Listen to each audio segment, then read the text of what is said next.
day for 9 days for different things. So this quote says, 9-day healing begins today, which was yesterday, actually, March the 1st.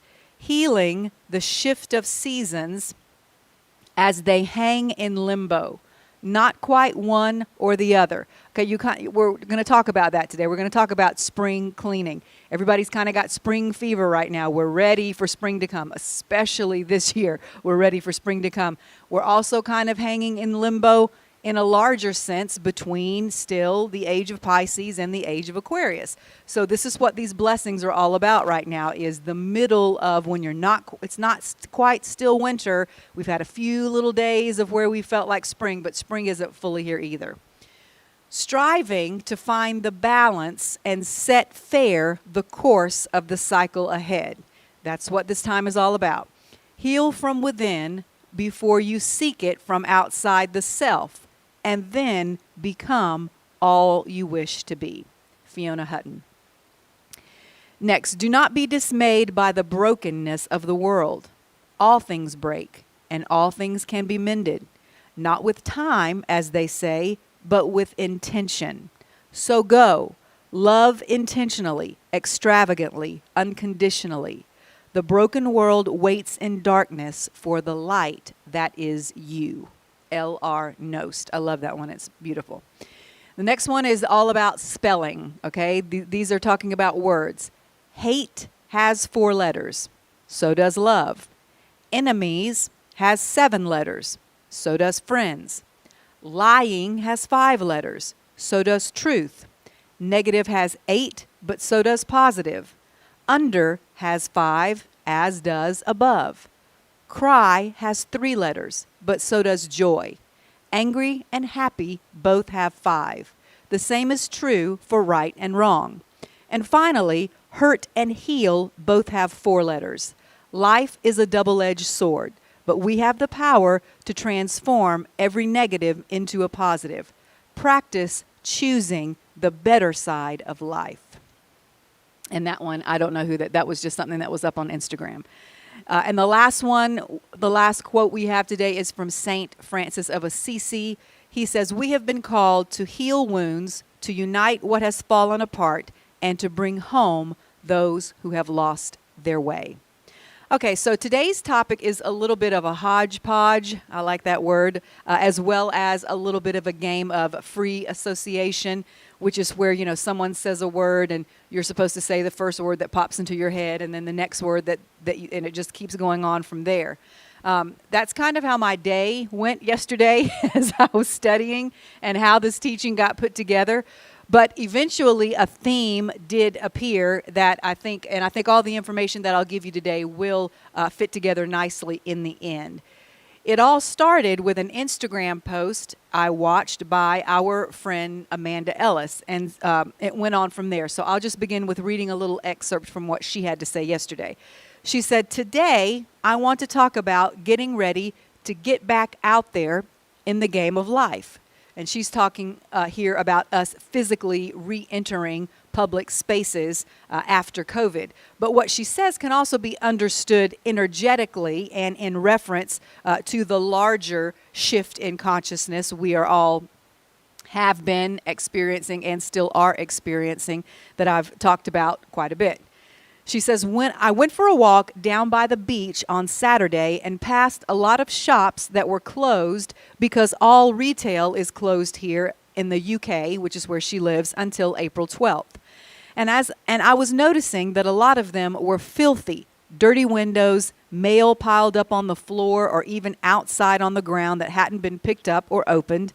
And even though some of them had signs in the windows saying that they intended to reopen in April, the whole energy was sad, deflated, and grimy in comparison to just a few other shops, which were actually looking spick and span with beautiful displays behind clean, shiny windows.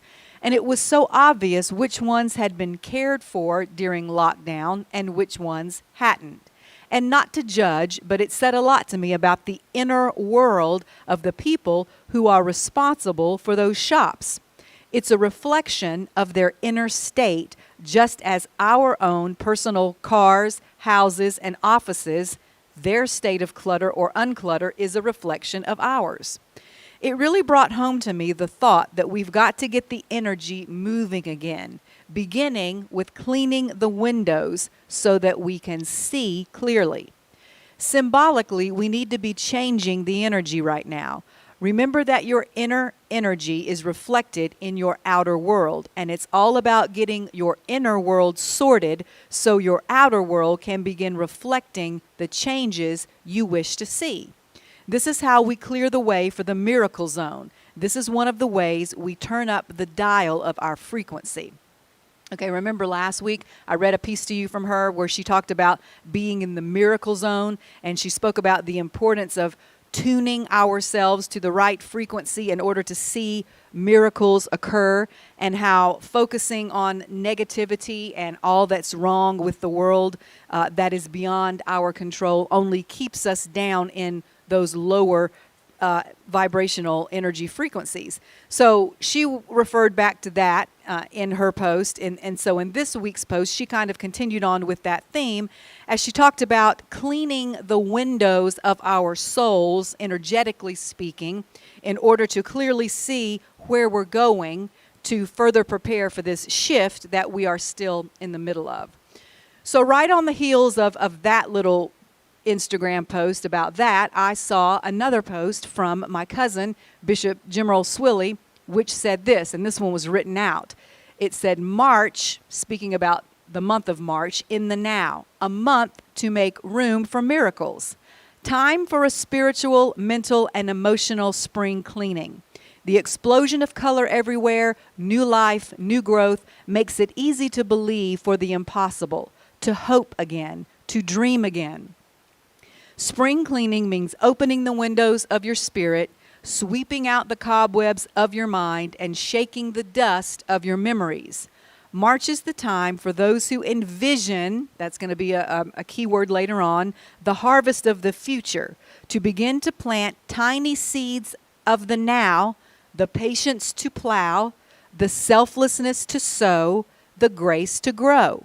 In just a few days, you'll see miracles start to sprout up all over the place. First the blade, then the ear, then the full grain shall appear. Spring cleaning and prophetic planting mean making room for more to come. It's all about the possibility of resurrection. Anything can happen in the month of March. Okay, so obviously the theme of cleaning things up and clearing things out, rearranging things in order to make space for the new is the energy we're in right now.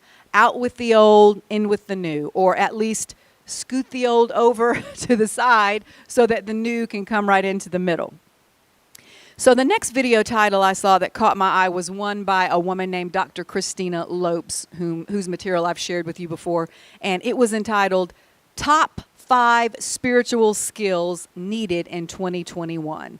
And so that was kind of in with the old, out with the new adjacent in my mind. So I watched it, and sure enough, it had a good deal of relevant and important information. So that's what I'm going to share with you today, along with, as always, my own commentary interspersed throughout. And she begins by talking about how intense the energy is right now, which is why we need to navigate it skillfully. And these 5 skills that she gives are nothing, earth-shattering or profound. It's just things we need to be reminded of at this time, which I think are good. So skill number 1, she says, is envisioning. She describes this as being able to hold a vision of the future that we want for ourselves and for the planet with a bit of stubbornness, because the energy right now is so intense, with people creating or attempting to create different realities, some wanting to move ahead or make the shift into the new and the better and higher reality, and others still wanting to hang on to the status quo and remain stuck in the energy, as we talked about last week, of drama and chaos and problems and violence. And the difference between these two realities is becoming more and more clear, of the people who want to hang on to that old energy and the people who are done with that energy and want to move on to a higher consciousness. So, she says, we must choose wisely which reality we want to envision for ourselves as individuals as well as for the collective, and hold on to it stubbornly. Never let go of the vision of seeing your own life as well as the future of our world unfolding peacefully and in joy. So what does that look like? Let's look at some specific examples of what our vision for the future could be. There's another lady that I follow on YouTube, and her name is Barbara Goldsmith, and she said this in one of her recent videos, and the way she said it was so heartfelt, she was almost in tears, that it really touched me. She said, just allow your imagination to run free. Imagine a world filled with kindness. Imagine a world where we don't have to have locks to keep one another out of our spaces. Imagine a world where there are no strangers. Imagine a world where there's no abandonment, rejection, or depression, where there's such a big family, it doesn't matter if one or two are unavailable at the moment. There are always another 20 who are there whose arms you can fall into if need be.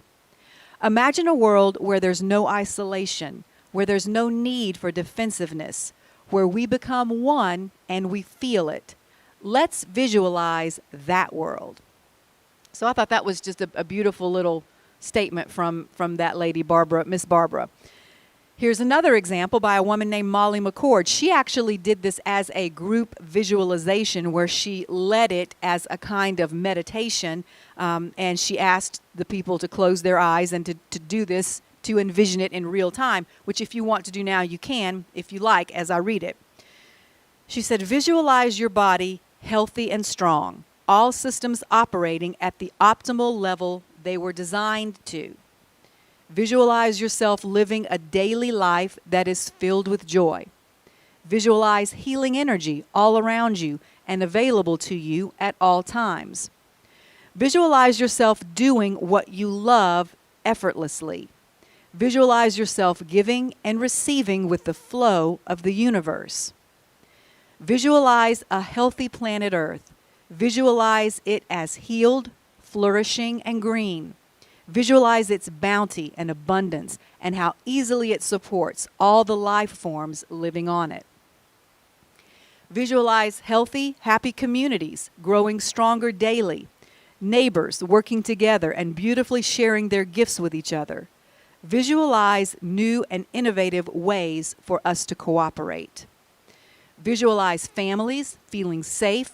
Visualize your home being an environment of love, peace, and security. Visualize everything you need coming to you with ease. Visualize humanity shifting into healthier power structures and forms of government. Visualize a beautiful balance of both masculine and feminine energy in places of leadership. And visualize yourself contributing to all of this in your own unique way. Ah, beautiful. That was beautiful. I love that. We should probably do that on a pretty regular basis. So that was skill number 1, envisioning the future that you want for yourself, for the collective, and hold on to it stubbornly, as she says. On to skill number 2, which she calls energy sovereignty, which just means getting very good at setting our own emotional temperature. And she says, here in the West, especially, we are trained and programmed to be highly affected by the outside world. How we feel, to a large degree, depends on what is happening outside of us. It is crucial for us to self-generate our internal state at this time, because the energy in the outside world is so chaotic right now, we will be on a constant emotional roller coaster if we don't. Chaotic, negative energy drains us of our power. So maintaining our energetic sovereignty must be a priority. Okay, remember last week I read to you an excerpt from Esther Hicks's seminar where a gentleman had reached the point where he actually said he hated most people, and that because of that his own life was pretty much nothing but misery. That's because he had lost his energy sovereignty. He had allowed the outside world and events that were going on in the lives of others who were on their own journey and whose lives over which he had no control. He had let all of that affect his emotional state and to drain him of the personal power he has to set his own emotional temperature. He had totally lost it. And so do you remember what Esther Hicks said to him? She said, and I quote, "You are taking upon yourself the burdens and the discomfort of the lives of so many others over which you have no creative control. So the injustice you are feeling is because you personally cannot do anything about any of it. You're taking on more than is yours to take." So that's a very similar idea to maintaining your own energetic sovereignty. We've talked about this over and over. The only person you can control is you. The only outside behavior you can change is your own. So take advantage of that to the fullest. What you can control, do it. That's what she's saying. Be in control of your own emotions. Exercise your sovereignty over the way you feel and what you let affect you. Don't give power to anyone else to do that. Okay, spiritual skill number 3, energy clearing. She says, as we are making this great shift in consciousness, there is great change trying to take place all over the world. And that means that the vibration of the planet is going in an upward direction toward a higher frequency. But because we live in a world of duality, this just makes anything that's dark or of a lower energy more noticeable. Okay, so what she's saying is it's kind of like the brighter the light you shine on something, the more you notice how dirty it is. Okay, you know, if you've got a dirty carpet, if you've just got lamps on, you can kind of hide the fact that it's dirty. But if you flip that highlight on, you're going to see every dirty spot there is. And the comparison is going to be, you know, the brighter and lighter something is, the darker something that's dark appears. So the higher in frequency and vibration we go as a collective, the more anything that's lower than that is going to stand out and try to get attention. And so it's standing out for a reason, so we can clearly see it, just like the piece I read earlier from Amanda. Energy clearing is just cleaning the windows of your soul so that you can see what's dark, what's coming up to be healed, so you can see what areas of your life need a little TLC, need a little love and attention. Okay, back to Christina. She's talking now about dealing with clearing what she considers dark energy, and she suggests the following. She says, there is no energy out there that is more powerful than you. So there is nothing to be afraid of. Every time people start talking about dark energy, people's minds go to people being possessed or oppressed by, you know, things. But that's not what she's talking about. She says, yes, there is dark energy out there, but it's never going to be more powerful than the good and the light that is within you. Energy clearing is simply reminding yourself of this, that you are more powerful, that the good and the love inside of you is more powerful than anything outside of you. It could involve forgiving yourself or others, just dealing with any negative emotions and not letting them fester inside you, keeping your energy channel clear of negative emotions. Like we've talked before, don't let your energy channel get blocked by things like sadness, anger, etc., etc. All right, so that is skill number 3. Skill number 4 is steadiness. Again, when shift is happening, the energy is unstable. So the more stability during this time that you can provide for yourself, the better. She says it should be our goal to move forward with purpose. Or as I've heard some people say, walk like you mean it. Okay, don't just, as my dad used to, don't just assle around, just walk like you mean it, okay? So she's talking about being steady, and that makes so much sense. You know, she says, obviously, as we're in this shift, the energy is going to be unstable, because if it's not unstable, it can't move. So while we are in this energy of unsteadiness, remain steady. Last week, we talked about some strategies to achieve this balance when we find ourselves going into a little bit of anxiety. And we talked about doing the opposite of whatever is happening inside you in order to restore balance. Remember, if you're spiraling or spinning out of control, if your heart is racing, if your thoughts are scattered, you move in the opposite direction. You draw everything back in. You slow everything down. You come back to your center. On the other hand, if anxiety causes you to freeze up or glaze over, you need to do something to get yourself moving. So that was what we talked about last week, was on the individual level, and what she's talking about is on the collective level. So what's happening around us right now? Everything's unstable. Things are unsteady. Energy is shifting. Things are uncertain. So what is needed to balance that? The more of us that can contribute steadiness to the collective, the better. So that is spiritual skill number 4, steadiness. Spiritual skill number 5 is flexibility. And this is how she describes it. Although I'm walking in a steady way, one foot in front of the other, I'm not panicking, I'm not freaking out, I'm not unstable, I'm setting my own emotional temperature. I'm also, at the same time, going to be flexible and open to where life takes me.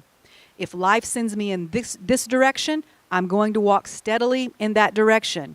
But if the direction changes, I can be flexible and steady at the same time.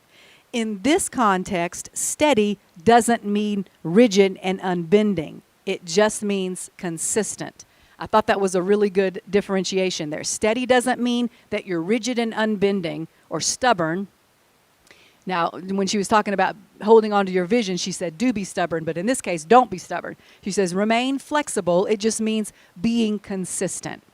A quote of the late Reverend Bob Gass's that my brother often repeats is, "Blessed are the flexible, for they shall not get bent out of shape."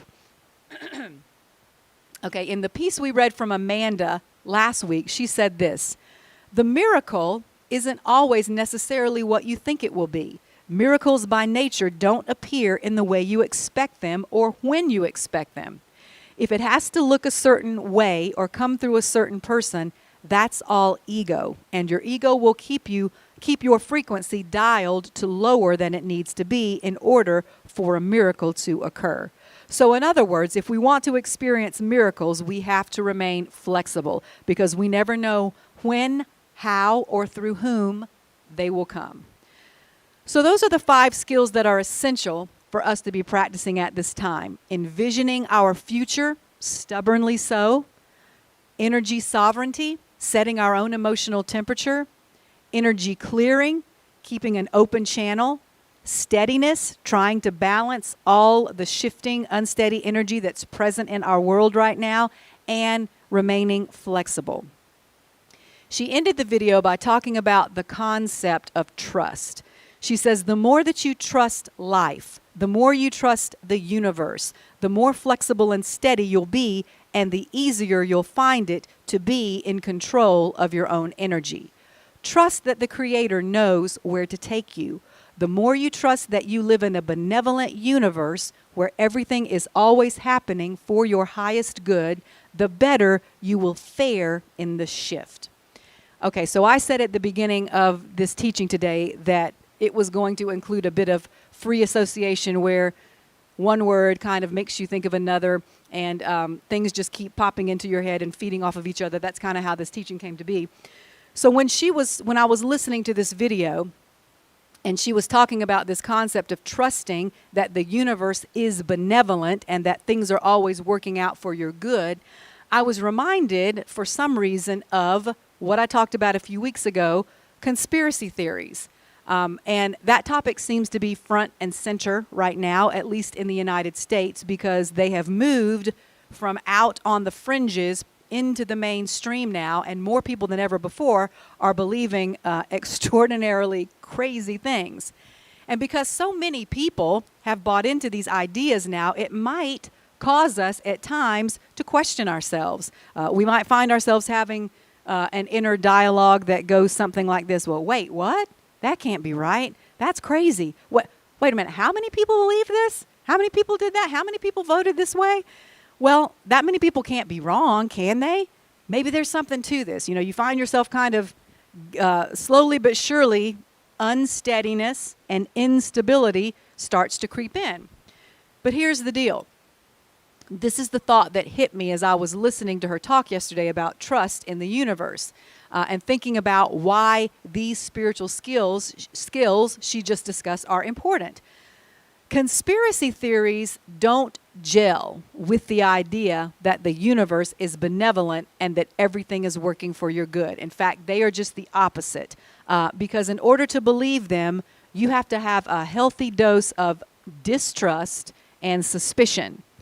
I mean, think about it. To believe that there is an evil cabal out there somewhere trying to control you, make you wear a mask unnecessarily, force you to get a vaccine so they can microchip you, or believe for decades that the government has been run by something called the deep state, whose goal is to curtail your freedom and oppress you at every turn, that requires a very suspicious mind, my brother. Suspicious minds. That's one of our favorite. That's one of our favorite Elvis songs. I knew he was going to start. I just gave him the opportunity. I knew he was going to pipe in with it.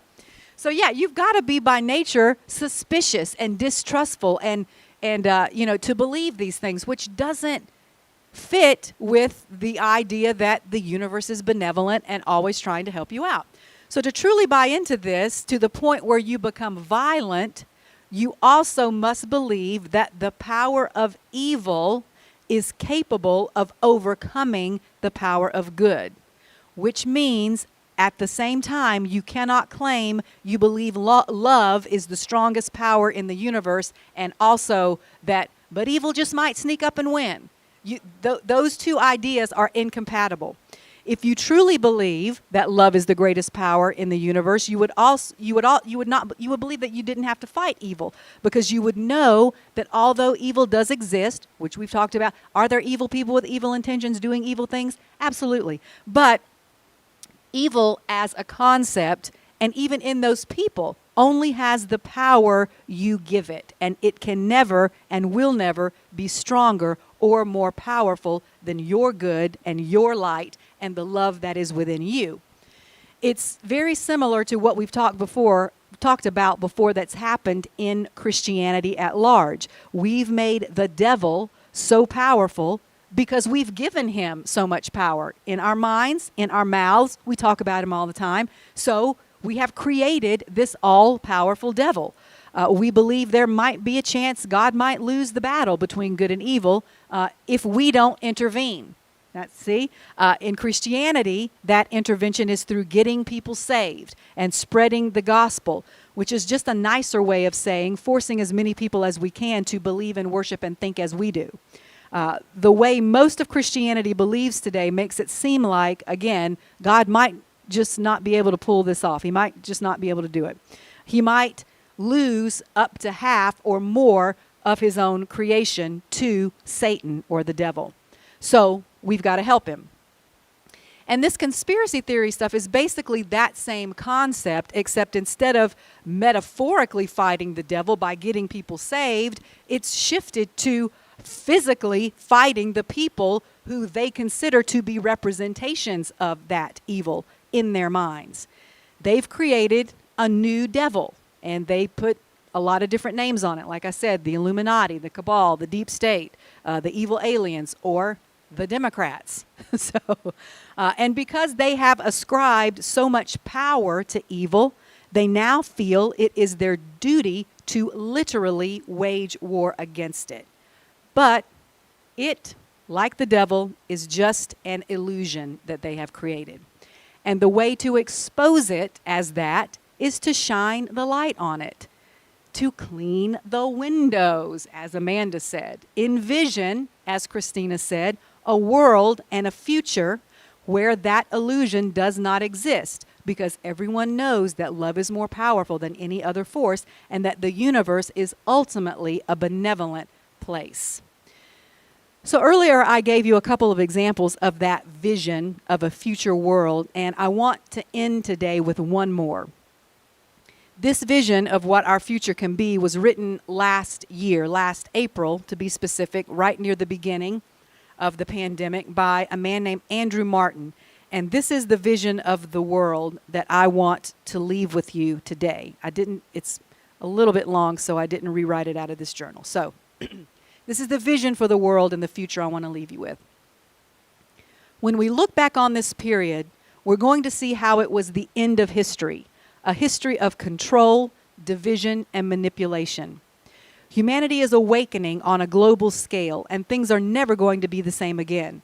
We're not going back to normal, at least not in the way the mind wants, but we are going back to natural, our natural way of being, a way of living that doesn't require an unsustainable amount of effort and output from us just to get by, a way of being where we live in harmony with nature, not in spite of it, a way of being where everyone gets a seat at the table and where a dignified life isn't something you have to struggle for, a way of life where your passion can be a part of your everyday experience, not just on the weekends or after 5 p.m., a way of life where our efforts and work don't just support the ever-growing divide between the haves and the have-nots, a way of life where we know and live the truth that if it's not good for everyone, it's not good for anyone. I'm not a religious person, but lately I've been thinking a lot about the Bible verse, "Blessed are the meek, for they shall inherit the earth." To me, the meek are those who choose love over force, who choose sovereign authority over the temporary, finite power of man. The meek are those who know there is strength in vulnerability and who understand that the heart offers a strength far greater than anything the limited human mind can perceive. The meek know that the mind is a terrible tyrant when in charge, but that when it lives in service to the vision of the heart, that's when things truly become magical. In our true state, love, compassion, dignity, truth, and integrity are the ways by which we first measure ourselves.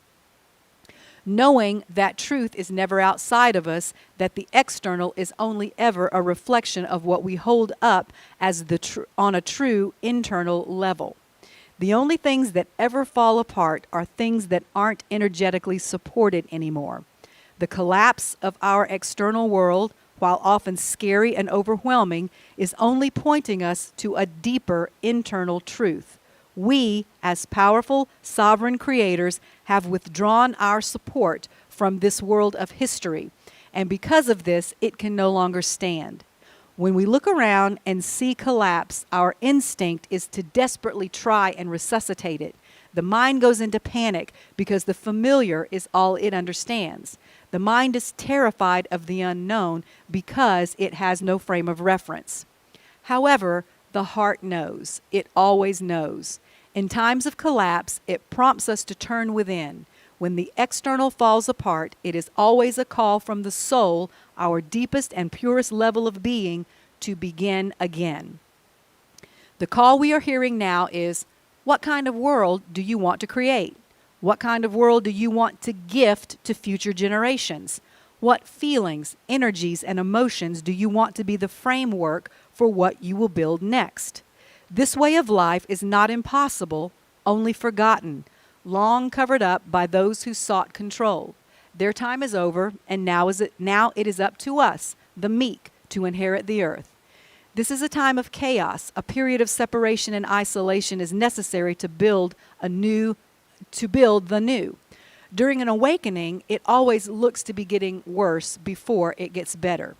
That's because as we reorient from being outwardly focused to being inwardly directed, the old must fully collapse so that the energetic resources that have been used in support of it can be freed to now be redirected into the building of the new. As the chaos parade continues, don't believe the hype. We are currently on the bridge from the old to the new. When you're on the bridge, things never make sense, and that's okay. What the bridge offers you is the time to go within, to listen to the stirrings of your soul, to identify what your truth is, because only you know what your truth feels like to you.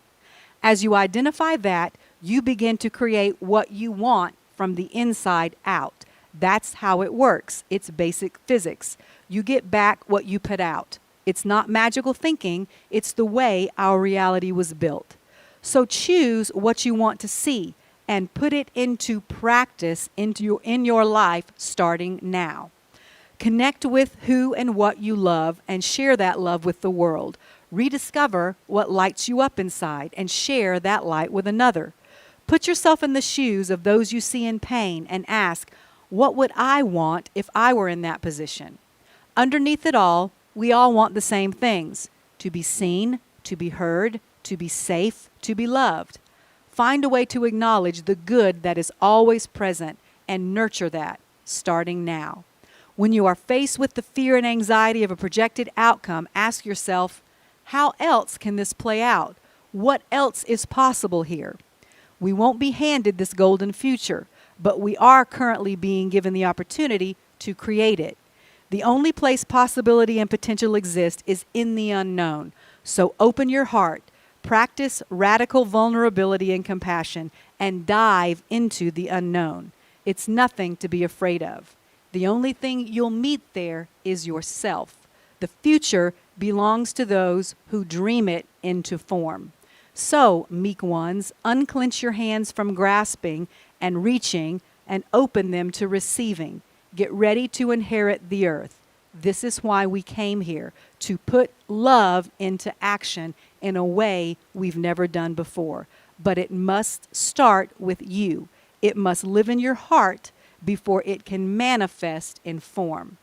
That's the truth, and it's the most natural thing in the world.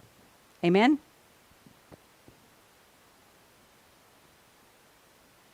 We can't go on together with suspicious minds. Suspicious minds.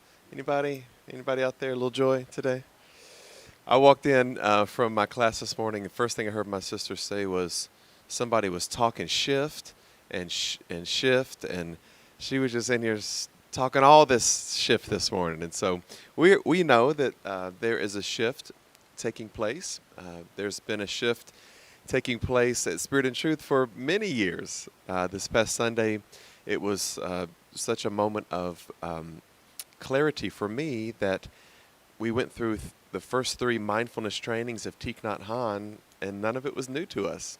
I don't really study Buddhism that much. I'm open to it. Like, as I said, I don't have beliefs. I consider a lot of things. But when we began to open up openness, non-attachment to views, freedom of thought, it was like, no, but everybody in the congregation was like, duh. We've been talking about this for 20 years. Yeah, that's the shift that is taking place around us. And so as the shift grows out of Spirit and Truth and other pioneering organizations, it will begin to make its way into the mainstream. And there will be some turbulence. There's going to be a little bit of collision, ideas clashing. Our job is to try, as Thich Nhat Hanh would teach us, to be a bridge over troubled water, not to fight or become, as we said, how can I transform the violence around me if I haven't transformed the violence inside of me? And so I'm not here to tell anyone what to think. We're here to offer a higher way of being, and some of that higher way is allowing people to change at their own pace and in their own space. The other thing that we will see happening is, as some of these rigid doctrines, dogmas, whether they are either political or religious, as they begin to be aware of their levels of inflexibility, and as these structures begin to crumble and fall, they're going to fall somewhere. They're going to fall on people. They're going to crush people's minds. Those who are extremely inflexible and rigid in their beliefs, when something collapses, they really struggle. And so our job is not to stand there and say, we told you so. Y'all dummies, y'all been following this nonsense. And last night we were at dinner for my daughter's birthday, and we were talking about the similarities in our own tradition of people predicting the rapture. And I grew up in the fear of Jesus returning, and I was going to be left behind. And I knew I was sinning, and I knew there were some other kids around me that were sinners. Like, well, we're all going to be orphans. We're going to be down here, our sinful selves, all the saints, Esther folks, and the rest of the choir members. They're going to be in heaven, and we're going to be the only ones here. I guess we'll be a children's choir on Sundays. But we predicted 1979, 1986, 2016, Jesus is going to come back. And then when it doesn't happen, it's like there was never a prediction. There was never any thought given to it. We just go, oh, well, let's predict another date. And everybody goes, yeah, let's do it. Y2K, I mean, these things continue to come to do what? To teach us not to be double-minded, to teach us to be stable in our ways, to teach us to be present in the now moment, not projecting, not in the past. I'm fully present in this moment, knowing that there is something really beautifully organic happening within me. All right, so let's give a few shouts out today to some of our wonderful people. If I can get this phone far enough away from me, I don't have to put my glasses back on. Look at my arm getting longer. Miss Bobby Moore, Pastor Gloria, Terry, Emma, Pastor Don, Sheila, Pastor Fred and Mary, Callie, Alita, Terry, Sheila, Laverne, Miss Elaine Jeffries, yay! And home from the hospital, we're so glad. She wrote in today that she was leaving the hospital. Pray for me, and so of course our prayers are with you. We love you, Miss Elaine. Megan, Doran, Richard, Catherine, Charles, Ben, and Vicky, and then Pastor Mike Cole said, I think at the last Wednesday night teaching, he wrote in and said the Cole family sends our love and how much they missed being in person with us. And so we love you guys. We hope you have a great week. We look forward to seeing you again tomorrow night at 7 p.m. and the power of now. Until then, go in peace. May God bless you.